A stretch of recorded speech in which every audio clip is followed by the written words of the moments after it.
النهارده احنا موجودين في سوق الرحاب القديم وهناكل عند اجمد مطعم مشويات.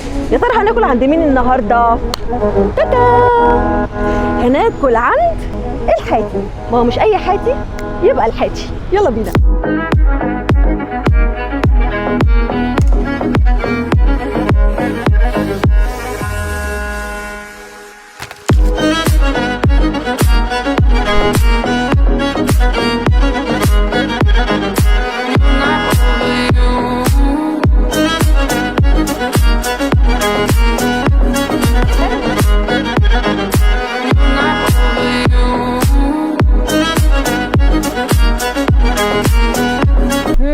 طبق سجق بقى فظيع.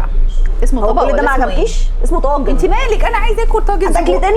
عندك معده؟ عندي. لو سمحت طاجن سجق للاستاذه. كان نفسي في السجق. لا كده كتير بجد. سجق رز معمر باللحمه ورز معمر. لا دي احلى مفاجاه. دي احلى مفاجاه. ايه رايك؟ دي احلى مفاجاه. لا لازم ادوق مع بعض. انت هتدوقي ايه؟ رز بالمعمر الاول ده. وانا هردوا اللحمه بالبصل. انت قولي لي رايك في الرز المعمر وانا اقول لك ايه ماشي رايي في اللحمه بالبصل. تمام. استيقلي بقى دي لازم ايه؟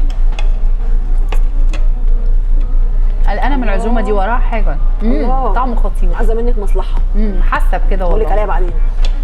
لا خطير. الله. لازم تدوقيه. الله. لا دوقي بجد يجنن. تحفه. ليهم خلطه غريبه.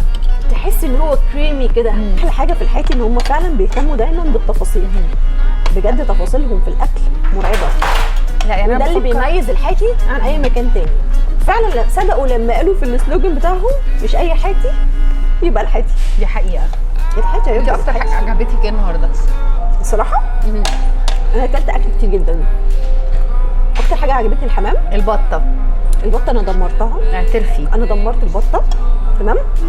الحمام حلو جدا. البط الكباب والمشويات بصراحه خطيره. كفته انا الصراحه نفسي اطلع لهم عيد يا جماعه والله العظيم ثلاثه. فعلا اللي بيجي ياكل الاكل هنا بيدمن المكان ده. لا وليه خلطه اصلا غريبه. انا مش عارفه ايه الخلطه اللي بيعملوها فيه بالظبط. انت بتتكلمي عن مكان فاتح. يعني انت من سنه 38 بالظبط زي مامتك ومامتي يقولوا لنا نفس. هو فعلا نفس. ده حقيقي. فاللي خلى المكان يعني زي الحاتي يفتح من سنه 38 لحد دلوقتي ده معناه ان هو فعلا بذل مجهود عشان يثبت نفسه ان هو مختلف عن بقيه المطاعم بتاعت المشويات التانية.